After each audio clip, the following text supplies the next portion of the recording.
นี้พ่อไม่อยู่ก็ให้พ่อเม่งก่อน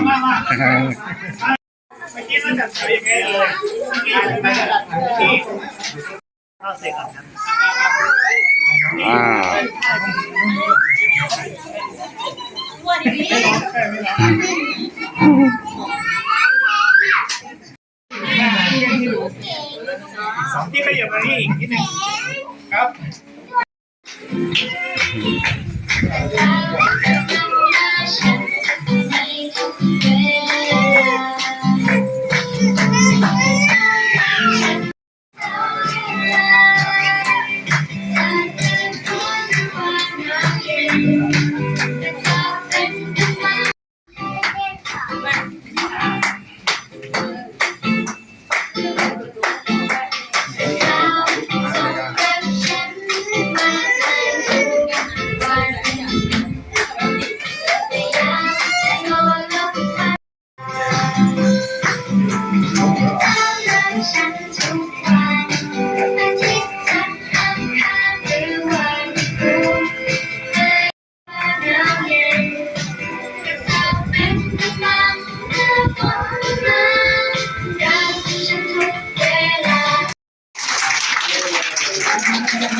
เด็กๆเก่งจังเลย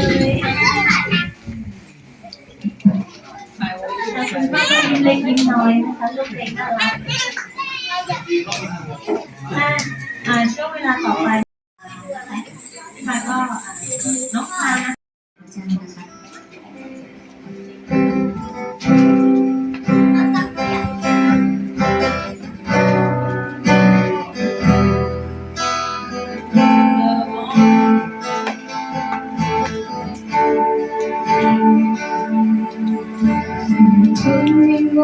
ทุกครั้งที่ได้ยังไง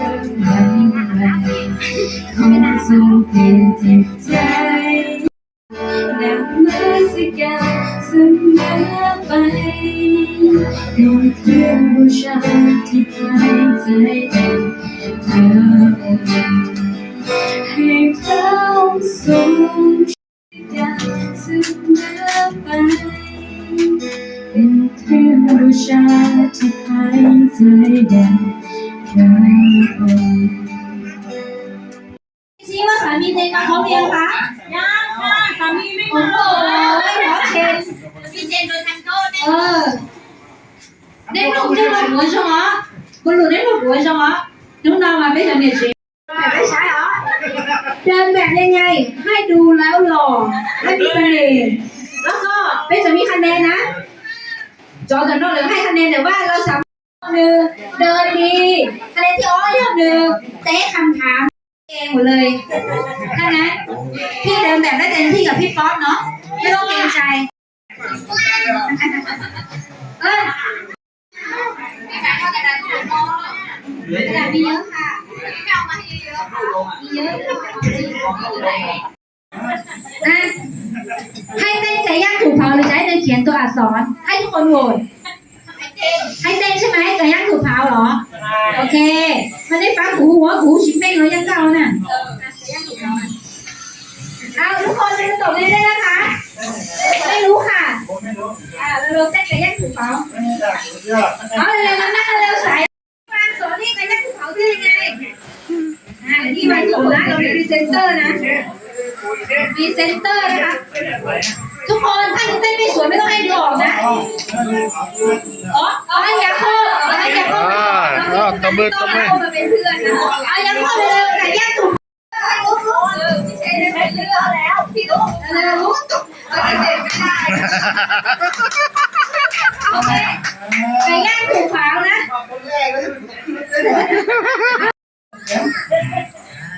อันนั้นก็ได้แล้วนี่เปิดเสียงดวนนี่เต้นข้างบนนะเราไม่รายงานช้าแล้วน่ะไปอยู่ห่างๆแต่ไก่ย่างถูกเผาน่ะโอเคพร้อมนะทุกคนเอาเสมอได้ไหม1 2 3ไก่ย่างถูกเผาไก่ย่างถูกเผามันจะโดนไม้เสียบ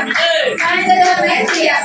เสียบตูดซ้ายเสียบตูดขวาจริงๆเนาะจริงๆเนาะจริงๆเนาะไก่ ถูกมันเดินไม่เหยียบมันเดินไม่เหยียบเหยียบตูดซ้ายเหยียบตูดขวาล้อจริงๆล้อจริงๆล้อจริงๆเวทีอยู่ข้างหน้าเดินมา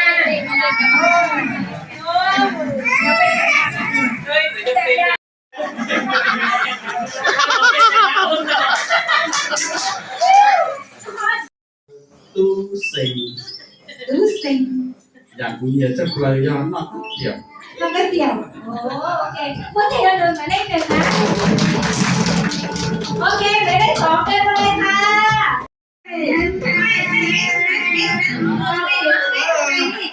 ก็มาเอ็กซ์ตรงนี้ค่ะโอ้พี่น้องมาดิโอ้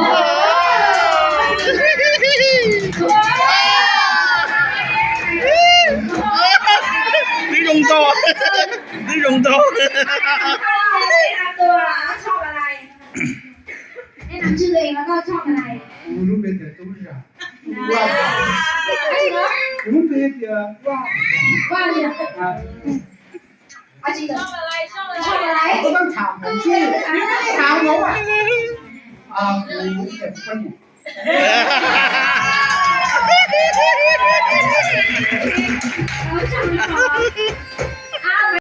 โอเค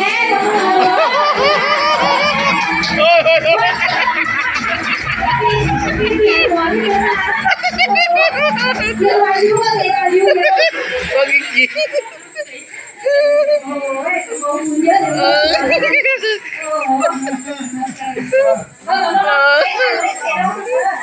ดิฉันไม่ถึงเราถ้าเราร้อยที่สุดถ้าร้อยที่สุดโอ้โหเราถ่ายเยอะโอเค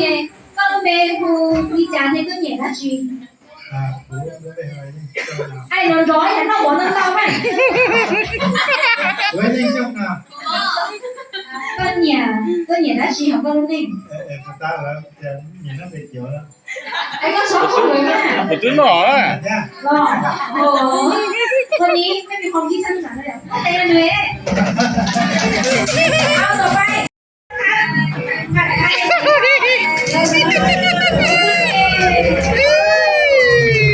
ชาลองให้ชานะเด็กก็เป็นยาที่ผู้ใหญ่แล้วเสียวก็ไม่ Ada.นะครับชอบสงบในชีวิตนะครับ อะไรนะ ชอบสงบในชีวิต ชอบสงบโอ้แม่ก็เสียงดังเยอะเลยมีคนมาบอกว่าให้เขาเสียงดังเยอะโอเคก็ที่เลยโอ้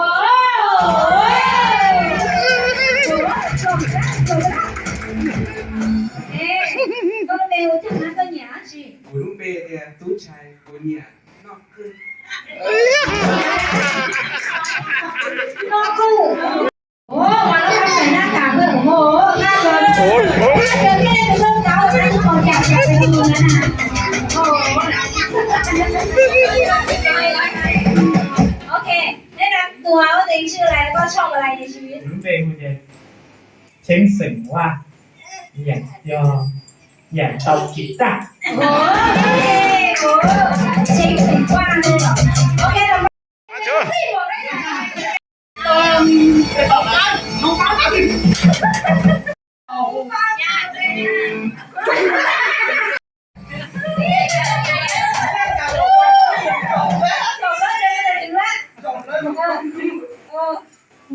เต้ต้องเทียบกันอ่ะดนตรีไว้ก่อนนะวันหลังชื่ออะไรแล้วก็ชอบอะไรนะหาเสียงมีคะแนนนะดูเขาโจทย์ใหญ่แล้วเนี่ยเห็นไหม เข้ายากเข้าแล้วเนี่ยยาวไป จากจำว่าไปเห็นก้นนมไม่ใช่ก้นนมเป๊ะเลยไปนมโตใช้จ๋าแล้วใช้เกลือไอ้ ก็ไม่ได้ชอบ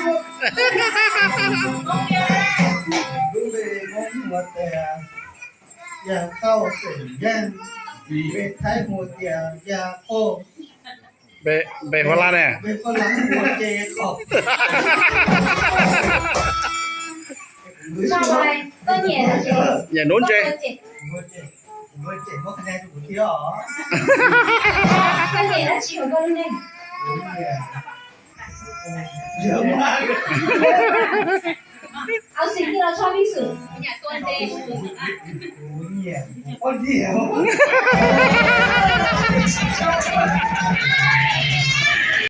เท้าอยู่นานนะคะ ยังไม่เป็นอ่ะ แค่ชมเลยเอาตัวรอบหนึ่งแล้วก็แนะนำตัวโอเคต้องเป็นทางไม่ได้ก็เหยียดรักชื่อ มันบอกอย่างนี้หูลูกเลยหูชูเซ็งจอบจอบใส่สู้ฮะจอบใส่สู้ ชื่อว่าเป็น ชื่อภาษาอังกฤษได้ฮะชื่อภาษาอังกฤษชูภาษาไทยล่ะภาษาไทยชูอ่ะ ไอ้ก็เหนียฉีกแล้วนี่ไม่ต้องบอกนักเมียนะเพราะว่าคนดีเยอะ เนี่ยกูก็พูดว่า อ๋อชอบตกปลานะชอบตกปลา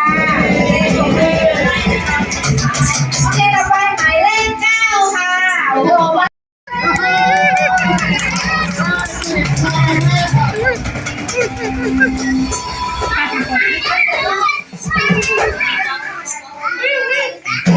อ๋อเขาเป็นท่าเต็มตัวอยู่แล้วไม่ต้องไปให้เขาทำนะท่าเต็มตัวเขามีอยู่แล้วนะพี่ป๊อปชื่ออะไรแล้วก็ชอบอะไรในชีวิตค่ะเอ้าบอกพี่ป๊อปเฮ้ยก็จริงนะไม่ต้องบอกชื่อพี่ป๊อปนะบอกชื่ออื่นก็ได้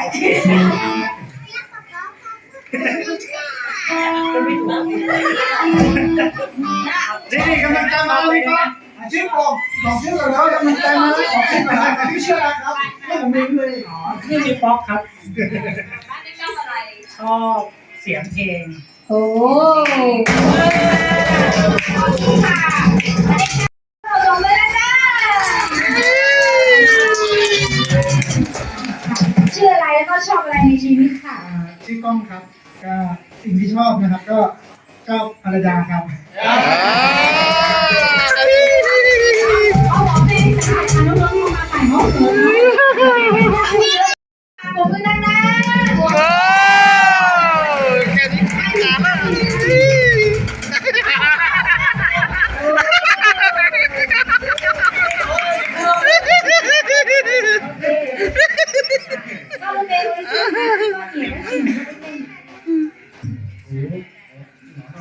ให้น้องๆอย่างผมต้องบอก หูลูกแดงจูใส่จ้างเนี่ยเรา เหยียดก็เหยียด เก่งป๊อป เนี่ยเดียวบา เจอปลาเนอะเจอปลาเหรอต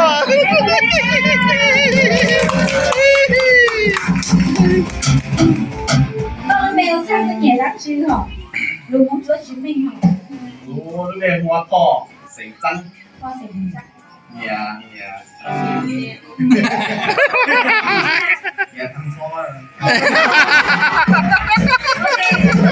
trên cái luôn càng rất là sắc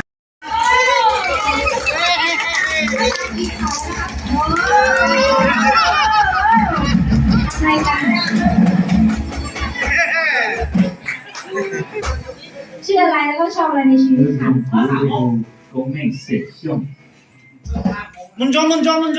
湖妹水兄 ภาษาอังกฤษ ，My name is ก็ไปในนี้เองก็ภาษาอังกฤษอ่ะ ภาษาเขมร妹水兄， ภาษาเขมร好แล้ว ชอบอะไรคะใน อย่างคือคุณเนี่ยย่อเนี่ยปืน ให้ผู้ชมเลยไม่รู้จะให้อะไรรอตอนนั้นเหนื่อยแล้วก็พูดเยอะ แรงกว่านี้อีกครับพ่อ จะพูดภาษาอะไรดีอ่ะ อ๋อภาษาไทยนะคะ คืออันนี้ตอนนี้เราจะเล่นเกม คือเราจะทายว่าเราชอบอะไรขย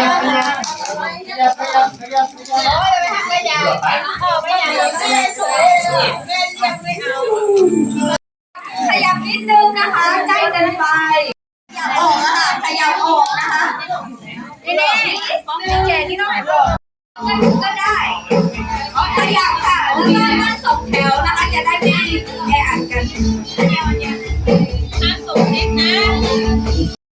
พยายามแน่ชื่อโมงไว้ให้เราสอนฮัลโหลฮัลโหลตั้งแต่ขยับนะเด็กก็เด็กเหมือนเล่นเลยเอาเหรอโอเคหน่อยไม่ต้องทำงานนั่งเรียน เรียใหญ่ ต้ เล อง ย เอา ค ตัว รับบ รรจงหรือตัวบรรทัด กระดาษไม่พอใช่ไหมเราเอาเล็กๆก่อน ภาษาอังกฤษหรือภาษาไทย กระดาษพอก็ได้เราเองด้วยแล้วเขาก็ตอบของเรา ใครไม่ ด้ พอ ว แบ่ ย งผมไม่ได้ ใช่รู้ว่าตอบเป็นคำถามด้วยอันนี้ไม่ได้ถามนะแต่เราจะบอกว่าเกมนี้นะคะชื่อว่าเกมรู้ใจคู่สามีภรรยาหรอเดี๋ยวจะถามเกี่ยวกับสามีของเรา5 ข้อแล้ว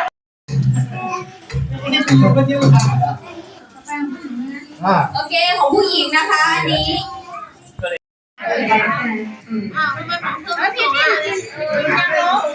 หนูอยากให้เล่นกันค่ะหนูที่เกียจเรา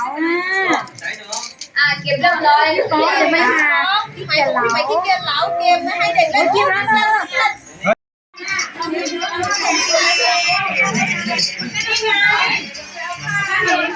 ใช่เป็น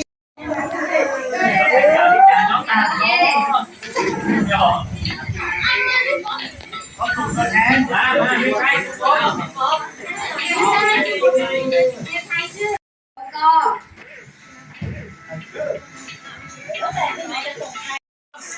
รับหรือยังคะโอเค แต่ว่าอยากเข้าที่โกง พร้อมนะคะ เดี๋ยวผู้หญิงจะแย่มือใต้ผ้ามานะคะแล้วก็ทุกคนช่วยทายนะ อ๋อ เขาแย่ผู้หญิงจะแย่เข้ามาผู้ชายจะทายนะคะ มาเลยสุดไม่สุดเหลืออีกนิ้วหนึ่ง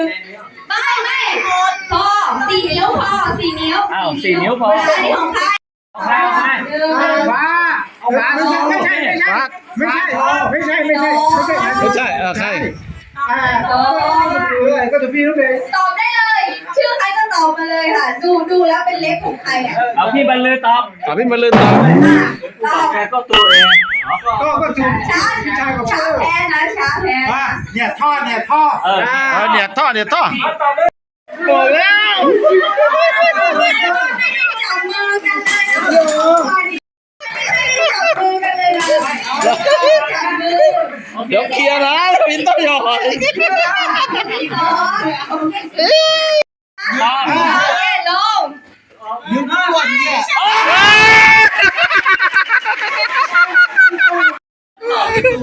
อ้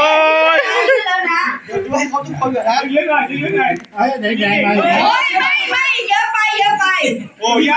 พี่ไหมชัวร์นี่พี่ไหมชัวร์ เล็กๆอย่างเงี้ยพี่ไหม พี่ไหม พี่หมาย ตอบนะ โอเค แน่ใจนะ พี่ไหมพี่เซน โอเค เดี๋ยว ต่อ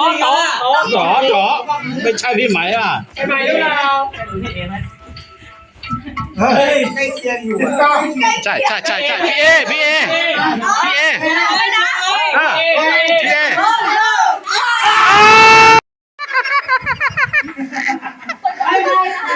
บอกว่าใช่แล้วไม่เชื่อ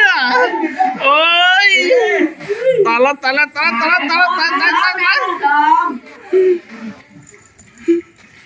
มือไม่ออก พอ เฮ้ยนี่เพลงเราเอง พี่แป้ง ใช้ก่อนชัวร์ใช้ก่อนชัวร์ พี่แป้งบอกว่าพี่แป้ง ไปเชี่ยไปฟ้า จั่วโอเคลง มาจ้า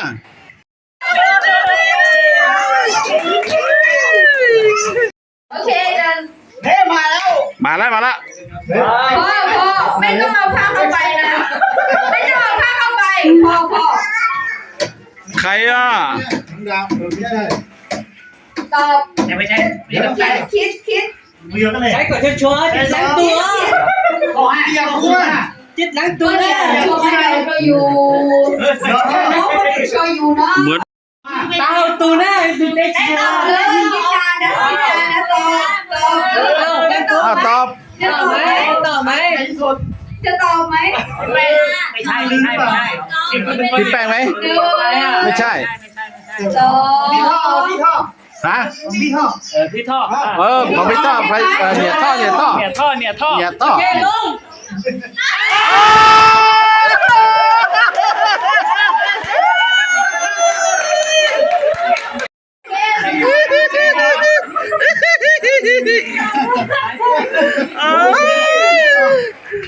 ต่อไปนะคะ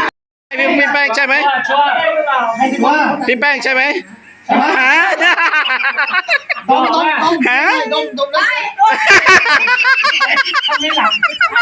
ใช่ไหมใช่ใช่ใช่ใช่ใช่ใช่ พี่แป้ง โอเคลุง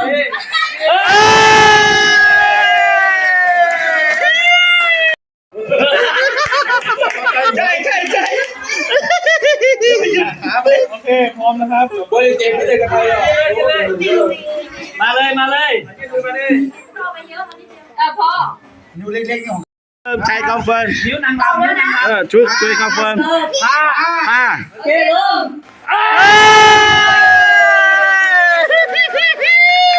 โอ้โหใจสุดยอด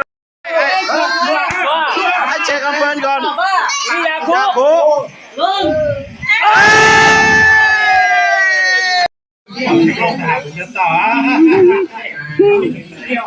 เอามา โอเคจะยื่นมือมาแล้วนะ มาละ ฟ้าชูฟ้าชู ฟ้าชู ใช่ไหมชูใช่ไหมฟ้าชูใช่ไหมชูใช่โอเค ชัวร์สามีเขาไม่ตอบเลย คอนเฟิร์มยังคอนเฟิร์มนะใช่ใช่ ชัวร์นะ ใช่ ลุง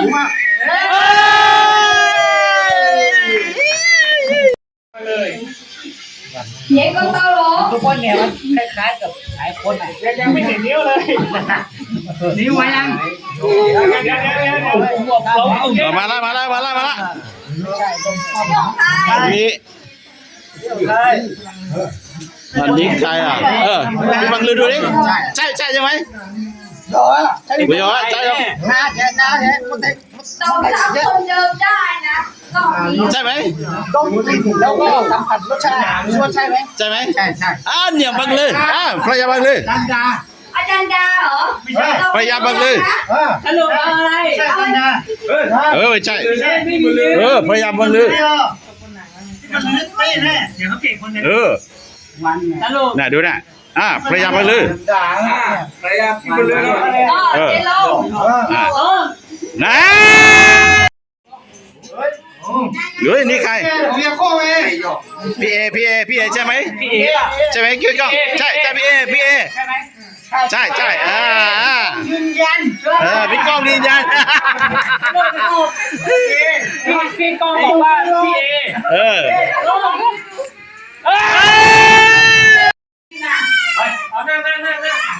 เอานั่ง เอานั่งโลเอา5 คนเอาใครที่ ใครเป็นพี่เชฟต่อเลยนะ ลืมทุกคนนะลืมทุกคนเผื่อไม่ต้องต่อนะไม่ต่อนะ เอาแย่ ต่อเลยนะมาถึงทางแล้วนะทำไมพี่ยังไม่เขียนเลยอ่ะ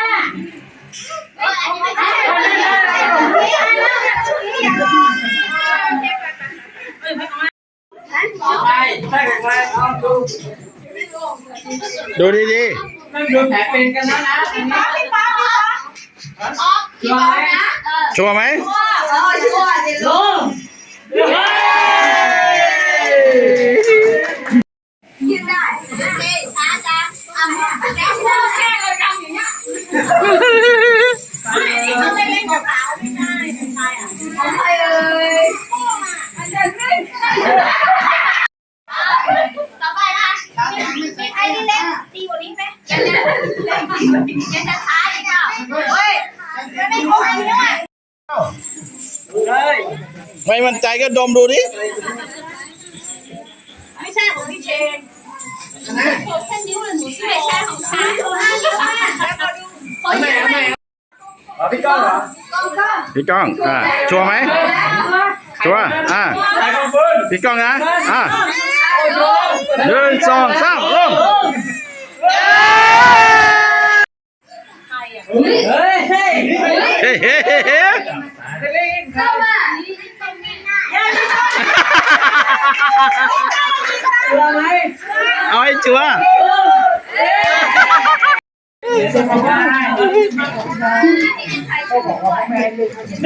ต้องบอกชื่อนะ เอาไปลูกส่งตัวแทนไป ต้องเรียกกันอ่ะสมมติว่าพี่เชนพี่ยาคุพี่เชนพี่ยาคุอะไรเงี้ยในปะทะกันได้นะเกมนี้ ให้ตอบว่าคนที่อยู่ข้างหน้าใช่ชื่อ แต่ อะไร เมื่อเปิดภาพมา อันนี้ก็ต้องมีคนเดียวต้องออกมาสองคนให้เหลืออยู่คนเดียวตรงนี้แล้วก็ มาเลย เปิดภาพต้องทายชื่อคนข้างหน้าเรา ใครทายก่อนชนะใช่ไหม ต้องเรียกชื่อกันนะ มาใช่ตัวแทน ให้ชายส่งใครให้ทำเสียงด้วยไหม ไปเลยลูก เล่นตัวเต้ามาตัวฮูกับเลยลูกเป้ลูกเป้ซื้อมาเล่นตัวโตหรือลูกเป้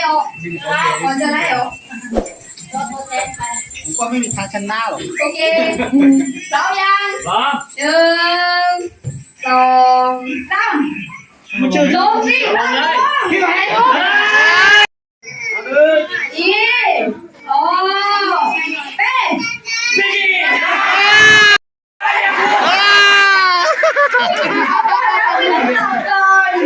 เจอก่อนไม่เรียกชื่ออ้าว พร้อมยัง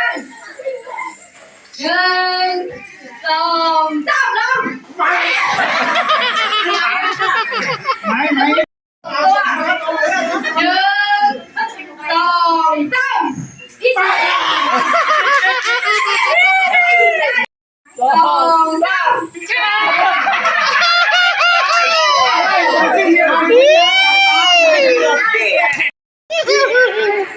โอเคตัวพร้อมยัง1 2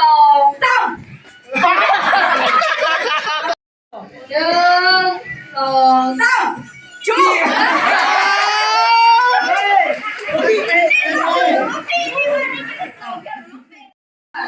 1 2 3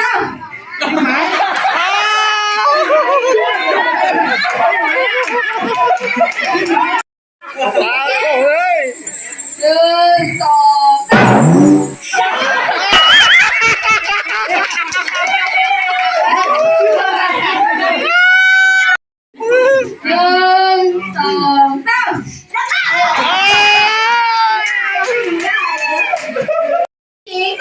ผู้หญิงตรงตัวโอเค1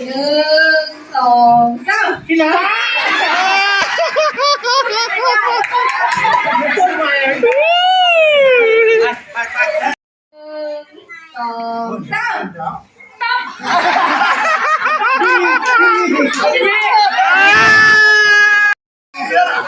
เขาไม่ได้อย่างที่เราไม่รู้ ผู้หญิงตอบไม่ได้ใช่ไหมตรงตัวตอนนี้เขาไม่ยอมออก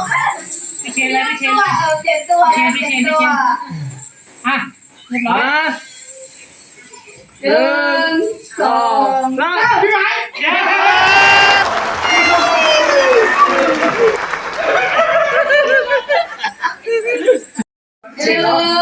พี่เชนเอาไม่ได้แล้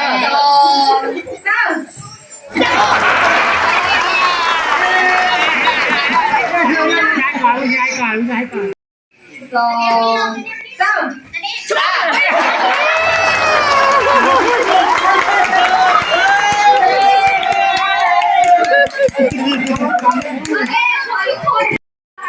เอาไปออกไป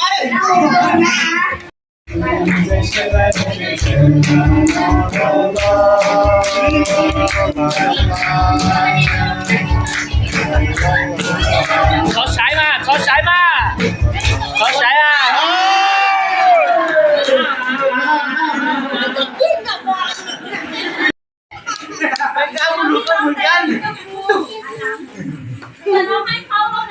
ไม่อันนี้น้องเฉยๆเฉย บอกก่อนบางคนดูต้อง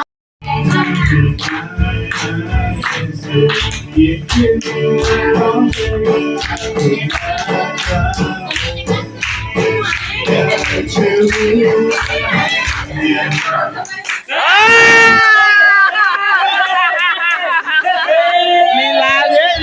ยอะ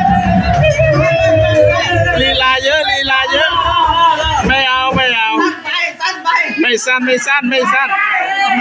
ไม่สั้น เน้นลง โอเคอ่า แล้วก็หยิบแล้วก็พูด ไปไป ไปเดียว ไหนเดี๋ยวอ่านนี่ เริ่ม เขาถามว่าเฮ้ยเขาถามว่าใจจริงนะ ใจจริงแล้วทำไม เขา ต้องการคุณด้วยจังจังก็คนเห็น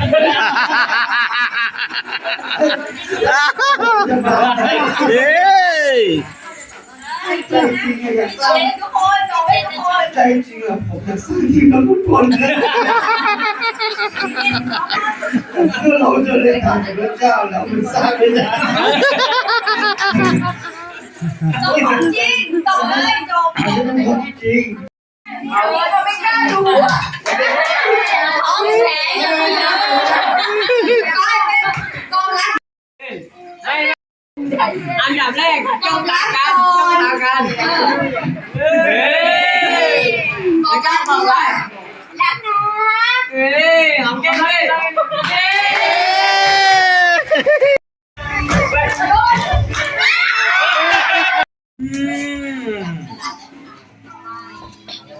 เอาตอนนี้คน ไม่มีก็มีผมเลย โอเค ไปดูสล้อมมาลูก เอาไปให้พี่ยาโคบตอบนะ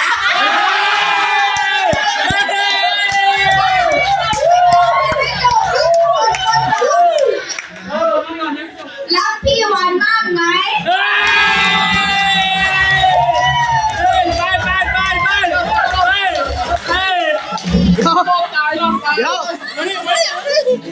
มาลงเปิดพี่วันลุกมาพี่วันลุกมาน้องหน้าพี่วันลุกชื่อพี่จะขึ้น ขอผีดม ไม่ได้คำถามให้เอาไปให้พี่ยาโคบเป็นคนตอบ แล้วก็บอกว่ารักพี่วันมากไหมตั้งใจแล้ว นู่นอยู่นี่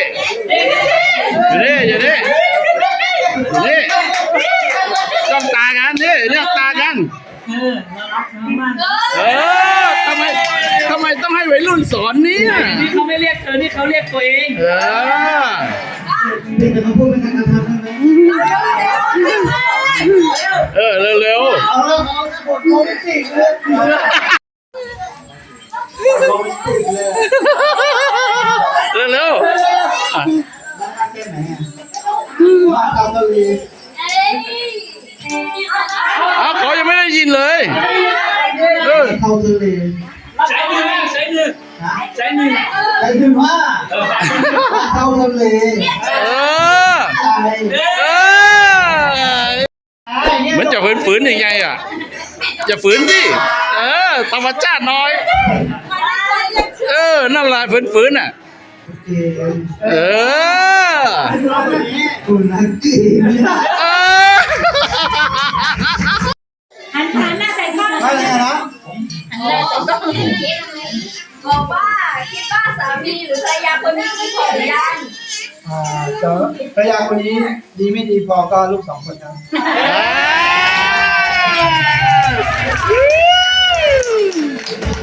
ตอบไม่ต้องคำถามอ่ะ สามีคนนี้ก็ดีพอแล้วค่ะ พี่นัทตัวบอกว่าดีไม่ดีก็ลูก2 คนแล้วค่ะ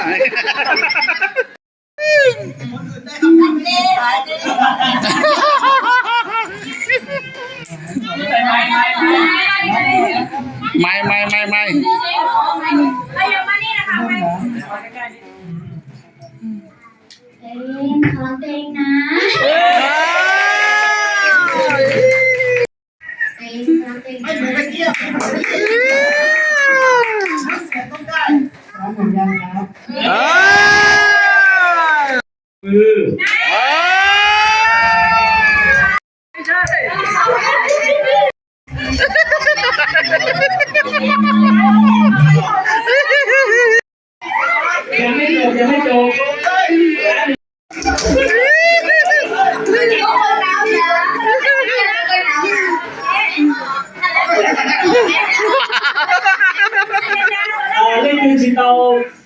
ยัวป้อนเนี่ยดูสีมาเต็มหัวเดี๋ยวนี้ห้ามดูให้หน้าดูเอาแม่เต๋อด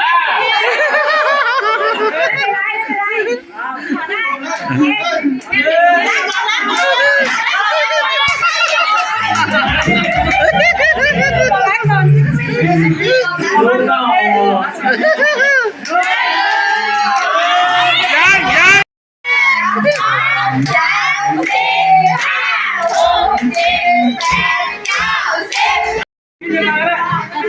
ลูกมานะคะขอให้ลูกมานะคะ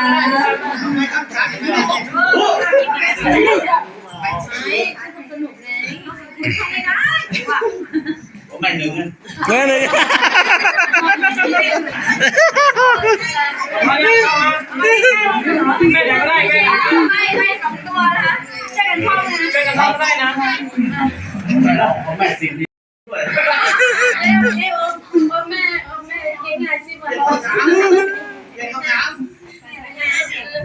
จะเอาให้ลูกกันลงนะ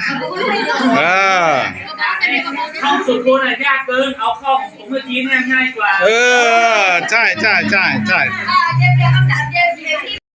เอาหนึ่ง ให้เราได้เริ่มใหม่นะ จับมือกันได้มีจับมือกันอย่างนี้ได้หนึ่งเริ่มแล้ว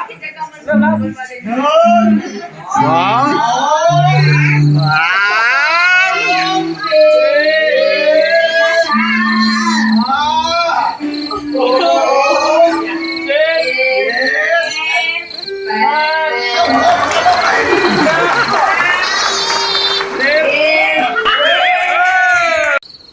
到了，做赶紧到了。这做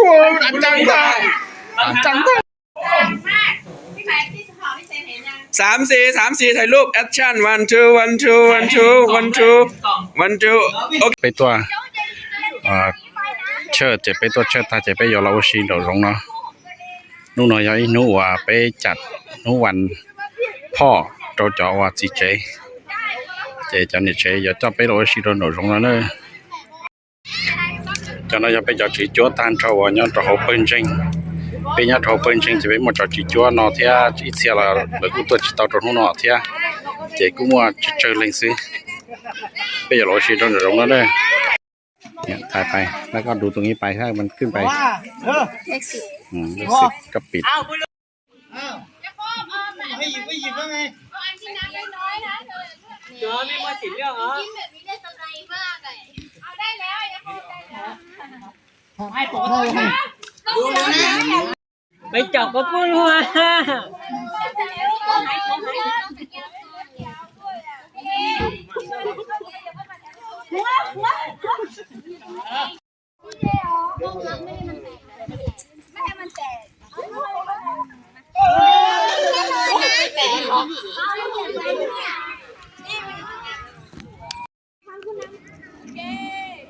ไปเนี่ยต่อก็แถวเว้ย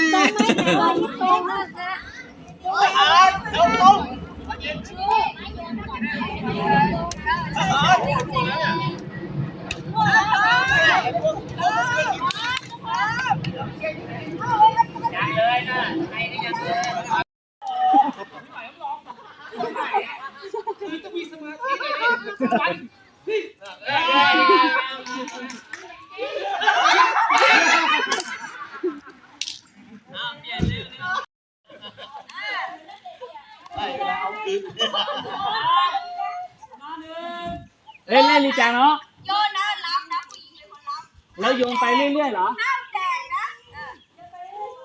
ไม่โยนก่อนเลย2 3เริ่มเดียวเอาเลยพร้อมแล้วเนี่ย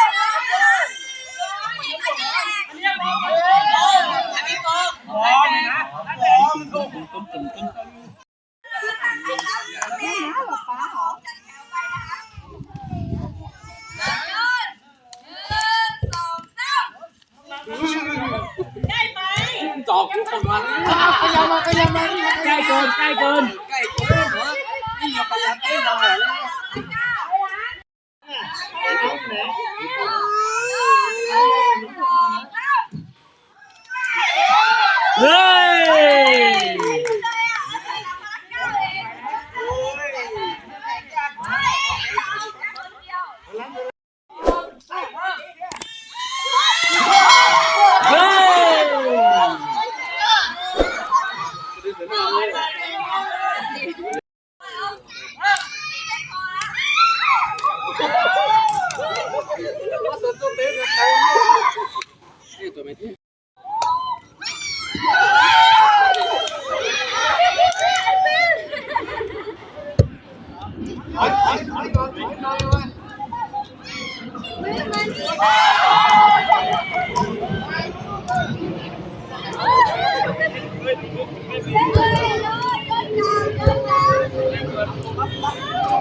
ผู้หญิงเป็นคนโยนใช่ไหมใช่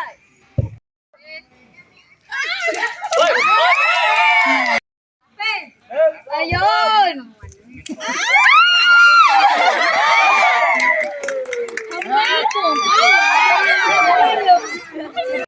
ของเราแค่จำเลยโยนอุ้ยอันนี้ใส่ล้างโอเคน่าจะยันไม่ถึงหน้าแตกสอง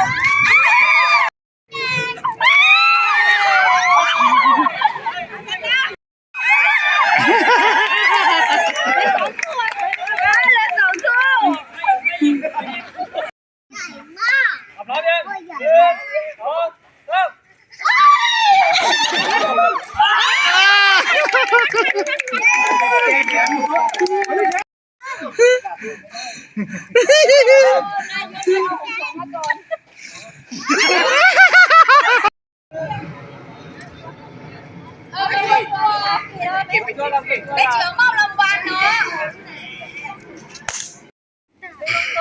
เปียกหมดแล้วไม่รู้เป็นว่า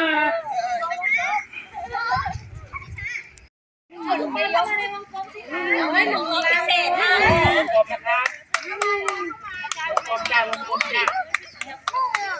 แตก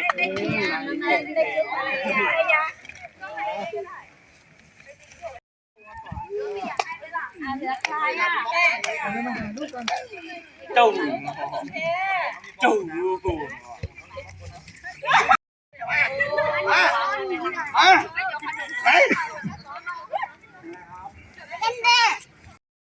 กิจกรรมครั้งนี้เราจะเอาแค่3ทีมที่ได้นะคะคนที่ผู้ที่3คือพี่เชนเข้าได้คะแนนได้33ค่ะขนมปี๊บ3 วันแล้วเนี่ยอันนี้มันไม่ติดเลยเอาเหรอที่สองเว้ยอ้าวปิดก้นโอ้เขาก็รออยู่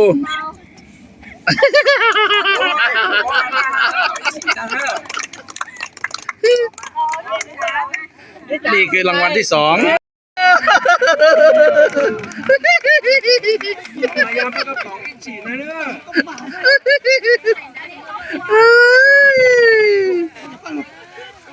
นั่นโตรวยน่าจิตตายเหรอ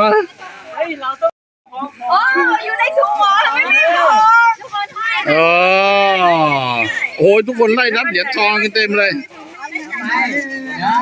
โอ้โหเป็นไงภูมิใจไหมต้องให้ผู้ชายเขาวะผู้หญิงนั่นแหละให้ผู้ชายนะแล้วผู้ชายถ่ายรูปผู้ชายถ่ายรูปปิดมันเลยผู้ชายถ่ายรูปรวมหน่อยมอบให้ตัวเองเดี๋ยวถ่ายภาพรวมได้นะพี่กล้อง เล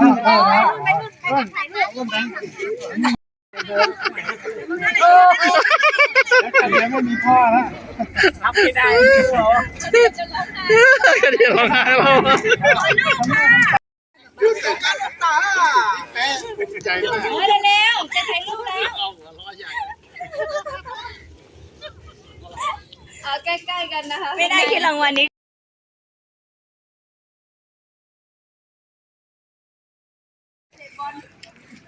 cho nó bé xí ta chế vấn đề sự đời châu à nè tàu chậu trái bé thế nên thì chỉ tàu làติดตามlà cũng khá làติดตามthế กดไลค์กดแชร์ตัวเป้thế nữa nên từ nhau dây tàu cũng thêm là chếตัวcộngเป้ตัวเราเป้ต่อพงโดยยูโอเคตัวเราเป้เข้าโบสถ์เราสิกัดเชื่อโอเคเราเขาตรงกรุงเทพมาเนี่ยก็ชอนเตาส่วนใดไปชินจีดวนสีอีชอนตอนเต้ชอนต่อ